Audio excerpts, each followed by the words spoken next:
नमस्कार। बरबड़ competition classes Hindi में आपका हार्दिक स्वागत, अभिनंदन, आदाब, खैर वक्तव्य है।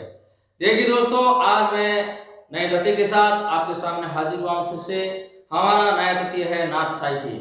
उससे पहले हमने सिद्ध साहित्य, उनकी प्रवृत्तियां और सिद्धों में होने वाले महान जो संत हुए उनके बारे में, उनकी रचनाएं आगे हमने चर्चा कर ली है। और उससे पहले राष्ट्र साहित्य भी हमने पढ़ा और हिंदी भाषा के स्रोत, साहित्य के स्रोत, पद्धतियां, परंपराएं, उनको भी हमने पढ़ लिया है। आज हम आदिकाल में नाथ साहित्य पढ़ेंगे, तो आप जरा थोड़ा ध्यान रखिएगा, पेन और कॉपी साथ में लेकर बैठिएगा और एक एक बिंदु को आप नोट करते जाइए। नाथ साहित्य में से सवाल आते हैं, सिद्ध साहित्य में से भी आते हैं, नाथ साहित्य में से आते हैं। ये सिद्ध साहित्य और नाथ साहित्य अपने आप में बहुत ही महत्वपूर्ण टॉपिक है। देखिए मित्रों, मैं शुरू करता हूं समय की नजाकत देखते हुए। नाथ साहित्य संधि काल के उत्तरार्ध में सिद्धों के वज्रयान की सहज साधना, सिद्धों की सहज साधना नाथ संप्रदाय के रूप में पल्वित हुई। यह डॉक्टर रामकुमार वर्मा का मत है, जो बहुत ही इंपॉर्टेंट है, ये याद रखना।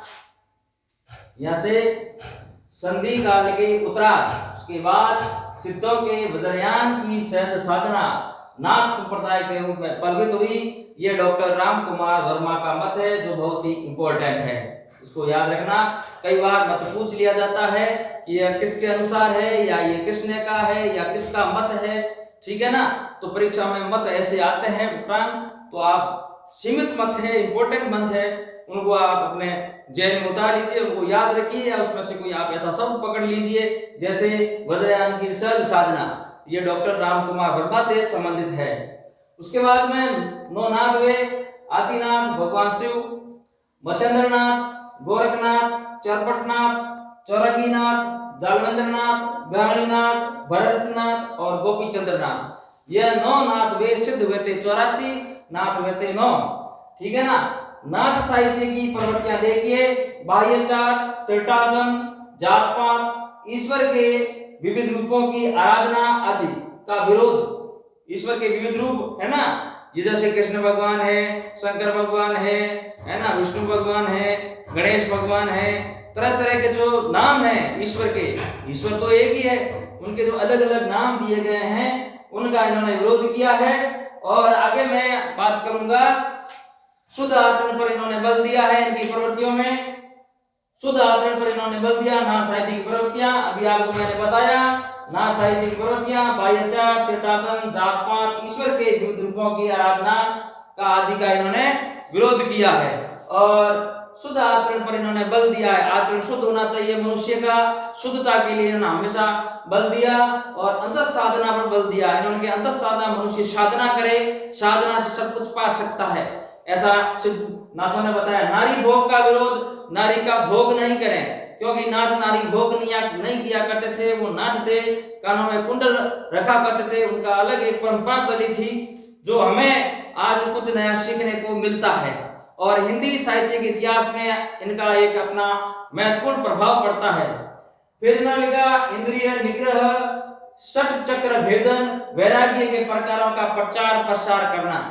इंद्रिय निग्रह, इंद्रियों को कंट्रोल में करना, षट चक्र भेदन, 6 प्रकार के चक्र, और वैराग्य के प्रकारों का प्रचार प्रकार करना। फिर रहस्यवादी भावना पर इन्होंने बल दिया। और सदुगढ़ी इनकी भाषा है, नाथों की सदुगढ़ी भाषा है। और सिद्धों के बारे में अपने चर्चा की थी। सिद्धों में सिद्ध साहित्य लिखा गया अपभ्रंश भाषा में, अवहट भाषा में लिखा गया, और उनकी भाषा अपभ्रंश और अवहट थी, इनकी सदुगढ़ी भाषा है। हमारे कबीर महात्मा थे, कबीर ने सिद्धों और नाथों बोधों से कुछ ऐसी साखियां, जैसे ऐसे शब्द लिए थे जो हमें देखने को मिलते हैं। तो देखिए, सिद्ध नाथ बोध जो हुए हैं हमारे हिंदी में, जो जितने भी संत हुए हैं, संतों ने उनमें से कुछ न कुछ लिया है, कुछ न कुछ ग्रहण किया है, और उनका प्रचार प्रसार किया है भक्ति काल में। मैं भक्ति काल की बात कर रहा हूँ। भक्ति काल में जितने संत हुए हैं, उन्होंने नाथों, सिद्धों, बोधों से कुछ न कुछ ग्रहण किया है और जनता तक पहुंचाया है। तो यही है अपन जो नाथ पढ़ रहे हैं, सिद्धों को अपने पढ़ा पहले। फिर प्रतीकात्मकता तथा रूपकों का इन्होंने प्रयोग किया। लाक्षणिकता पदावली लाक्षणिकता पदावली के रूप में इन्होंने प्रयोग किया। हठ योग पर इन्होंने बल दिया। सिद्ध नाथ हठ योग पर बल देते थे, हठ योग से सब कुछ प्राप्त करते थे वैसे साधना करती थी, उनका एक हट था, ठीक है ना। शरीर चाहे कुछ भी हो, उन्हें कोई परवाह नहीं थी। हट उनका बड़ा, वैसे मानते भी है कि नाथों का हट बहुत ही कड़क होता है, बहुत ही मजबूत होता है। देखिए, हठ योग पर बल, ह का मतलब सूर्य और ठ का मतलब चंद्र। अगर सूर्य और चंद्र अटल रह सकते हैं तो नाथ भी अटल रह सकते हैं, इतना बड़ा इनका हट था। और गोरख वाणी, गोरखनाथ हुए थे, उनकी वाणियों में हमें 14 प्रकार की रचना मिलती है, जैसे शब्दी है, पद है, और शिष्य दर्शन है, प्राण सांकली है, नरवे बोध है, और भाल बोध है, अभय मात्रा है, जोग है, 15 तिथि है, और उसके बाद में सदा सप्तवार है, और गोरख बोध है, रोमावली है, ज्ञान तिलक है, और पंच मात्रा है। ऐसे करके गोरखनाथ के 14 जो ग्रंथ है उनके बारे में गोरखवाणी के रूप में बताया गया है। गोरखवाणी में 14 प्रकार के, चाहे आप ग्रंथ मान सकते हो या पद मान सकते हो, 14 है। तो देखिए मित्रों, यह नाथ साहित्य है। नाथ साहित्य की मैंने आपको प्रवृत्तियां बताई, और नाथों के बारे में मैंने आपको एक डॉक्टर रामकुमार वर्मा का मत भी बताया, जो अपने आप में बहुत महत्वपूर्ण है।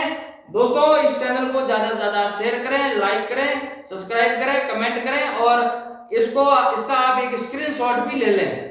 और पीडीएफ नीचे डिस्क्रिप्शन में टेलीग्राम चैनल पर आपको पीडीएफ मिल जाएगी, लेकिन आप इसका एक स्क्रीनशॉट जरूर लें और अपनी कॉपी में उतारें, आपके लिए सहूलियत रहेगी, अच्छा रहेगा। धन्यवाद, नमस्कार।